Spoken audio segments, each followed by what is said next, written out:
Hey, everybody. Fascinating topic today, diving into the world of cybersecurity performance management with the CEO at Axio. Scott, how are you?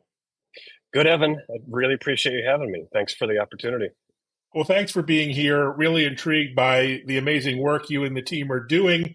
Maybe let's start with a little bit of the foundation story. Give us an overview of your mission and some of the visions that drove your inception. Yeah, sure. Back to the very beginning of Axio, as I tell folks when this question gets asked, I grew up in the insurance industry. Worked Mm, for Aon, one of the large insurance brokers, for mm, nearly 10 years, on the team that specialized in cyber insurance. And if you think about what that functionally is, it's a piece of paper that pays for a loss if you have one, or should pay for a loss if you have one. On the flip side, my co-founder David White spent nearly 20 years leading a team at the Carnegie Mellon Software Engineering Institute, writing risk management and cybersecurity frameworks that are still widely used in various industries.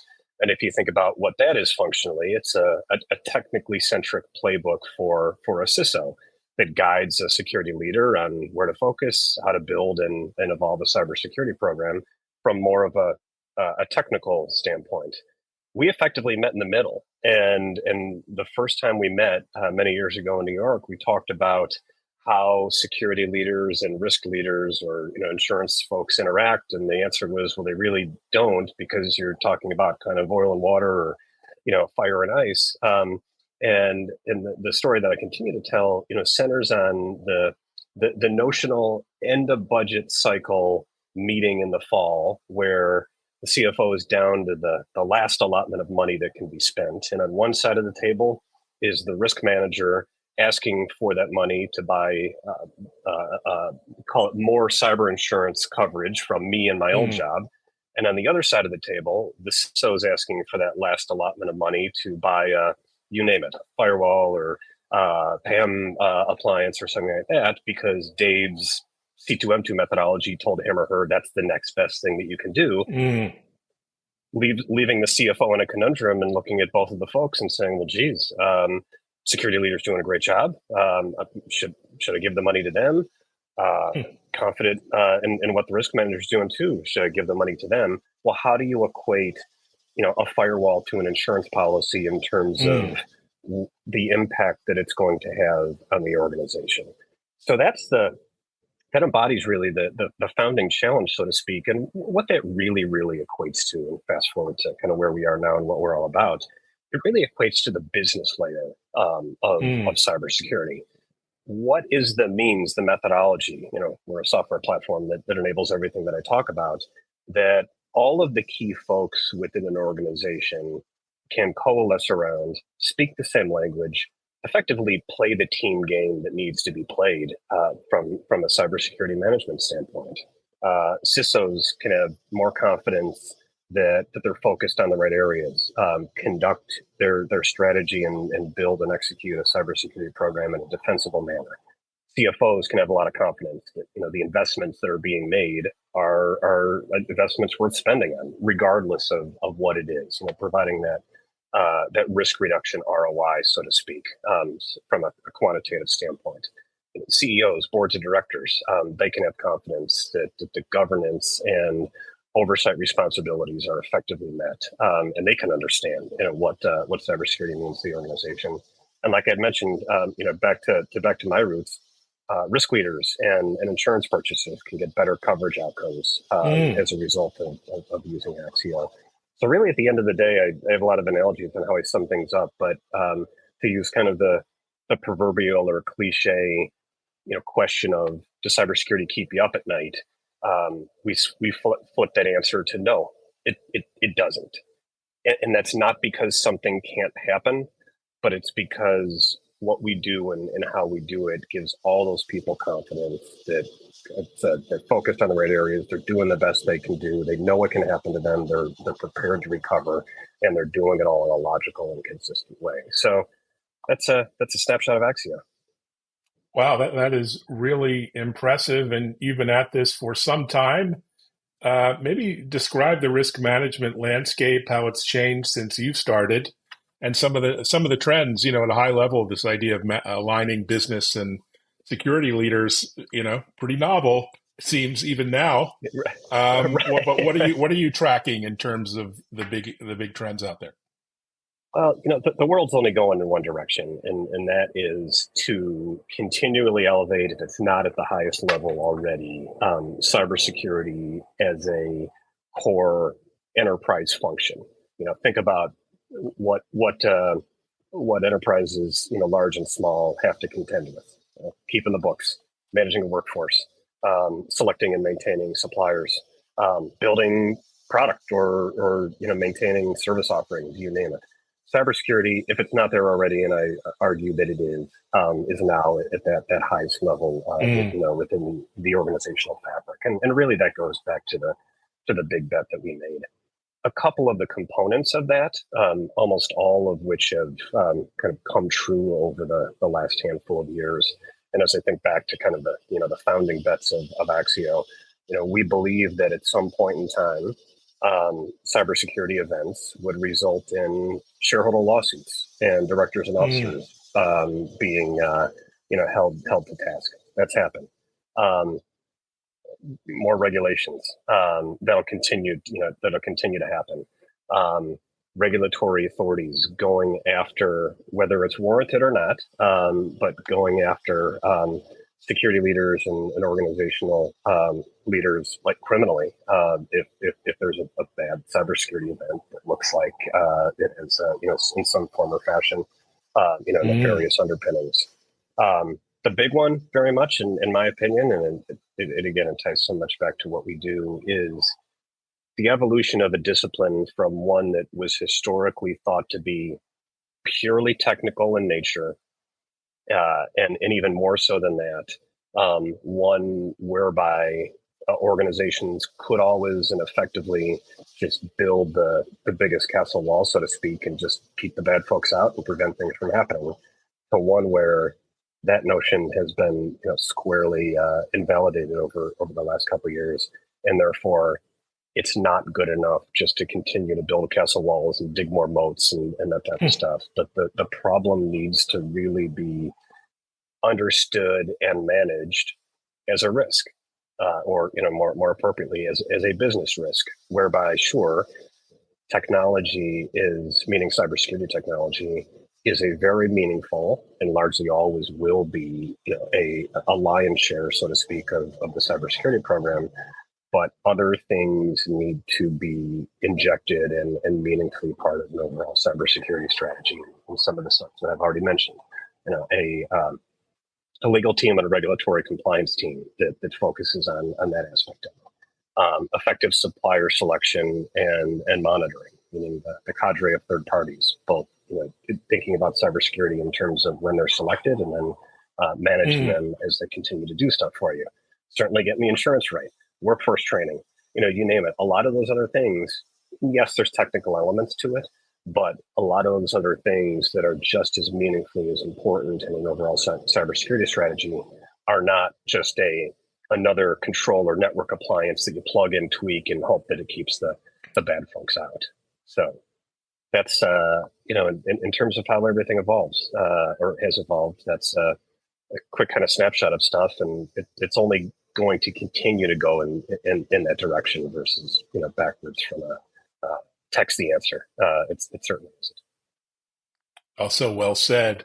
And so you've been a trusted partner of many players in the critical infrastructure space. Tell us about some of the unique work you're doing there, and some of the unique challenges that those kind of players have.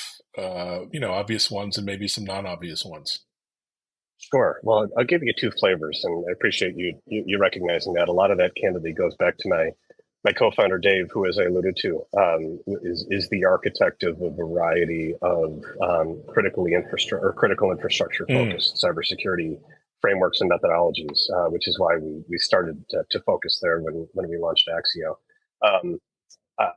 Number one, infrastructure industries, think energy. And there's various flavors to the energy industry. You've got oil and gas, you have electric utility, you have natural gas, you have water, you name it, large and small. One of the the most differentiated challenges overall, regardless of size, is the operational technology element and contribution to cyber risk. And what I mean by that is tech that makes things go and move and operate, whether it's oil and gas, flowing in a pipeline, or electrons, being delivered to homes, or water flowing through the pipes and coming out of our faucets and whatnot. The reality, and there's differing opinions on things, but the risk, or an understanding of the risk, needs to contemplate that people can hack into OT systems, or SCADA systems as they're called, and manipulate things. Just even over the past year, there's been some isolated incidents in the water industry, for example, or think about 2 years ago, despite the fact that the nature of the event wasn't an OT-centric attack, when Colonial Pipeline had an event. They had to shut down the pipeline. That same type of attack can be, or that same type of event can actually be achieved through cyber means and attacking OT systems. So understanding that, a big contributor to that type of risk consideration is that over the past 5 to 10 to 15 to 20 years, as organizations have strived to modernize operations, become less human capital resource intensive. Clearly, go green is a big driver within the energy industry. Utilizing technologies to operate things instead of hundreds of people and you name it, now lends itself to the possibility that those types of attacks can happen, because you don't have to drive out to the site and turn a valve. You hack into the OT system. So understanding that, big challenge within the industry. And then there's different flavors, like large organizations. What we've been seeing of late is an increased trend where security leaders in really, really large organizations have now started to think about, have we done too much over the last handful of years? We've deployed all of these security technologies, and have we actually worsened our risk profile, because no technology is infallible. So by virtue of striving to protect ourselves and layering on just thing after thing after thing after thing after thing, have we actually created vulnerabilities? Is maybe simpler better? So that's an interesting challenge. On the flip side of the equation, with the water industry being a good example, and I don't mean to necessarily pick on it, that's not the point, but certain types of entities within these industries, energy, or others, are really, really resource constrained. So it's not a matter of we've done too much and should we try to get simpler. It can be more a matter of, because of who we are and what we do and our ability to, water's not free, but in the whole scheme of things, it's a lot cheaper than other stuff. We just don't have the money to spend millions and millions and millions. So if we can only do one thing this year, where should we place our bet? That's just as significant of a challenge in terms of making that bet versus what are the 5 things that I should just turn off because they might not be doing me any good. So variety of challenges in these industries, and they aren't getting easier anytime soon, except when you work with us. Wow, so well said. Let's talk a little bit about your products. You've gotten a lot of recognition, accolades for them out in the market. What is a very busy, crowded, security landscape. So well done. What sort of set you apart in that regard, without going into speeds and feeds and features? Sure. But no. Of course not. I think at the end of the day, the ability to provide a simple and understandable means or perspective on the couple of questions or viewpoints that I talked about. What actually is the risk picture within the organization, or the risk profile within the organization? What are the types of things that can happen to it? That's where a quantitative perspective really lends a good answer to that question. Is my cybersecurity program strong where it needs to be strong? being able to easily and visually depict, are the strengths of my cybersecurity program aligned with where my greatest areas of risk are. Being able Hmm. to understand if I do have the types of events that I can have, is our preparedness and our response plan going to work as intended? Is my insurance coverage going to deliver as it should? So all of that, and those are a couple elements to it, but I think our biggest differentiator is the simplicity and understandability and really the defensibility of kind of the ultimate insights that we provide by virtue of board Hmm. reporting and dashboards and so forth. When CISOs go into boards and they present what our software produces, typically the conversations go something along the lines of, "We finally understand this. This distills it down to layman's terms. I now understand what cybersecurity means to us and what we're doing and where we need to go." It's a big difference and big evolution from dozens and dozens of pages of technical, jargon and heat maps and reds and yellows and greens and so forth, versus just that high level board understandable. The proverbial third grader, or maybe not a third grader, but maybe an eighth grader can understand cybersecurity. That's our true value. Fantastic. So you have hundreds of customers. Care to call out any favorite children, or what can you talk about your customers and their success stories, and the bottom line impact that you're helping them achieve? I'll say this. I never want to jinx anybody and say that our shining example and best customer is X or Y or Z, because people then try to negate that perspective. Um, we're privileged to work with some of the largest energy and electric utility entities in the United States. Folks that keep the lights on for people like you and me, and deliver critical services. We're privileged to have as customers many healthcare service providers. Mm. Again, who deliver critical services and you name it, all facets of care to folks.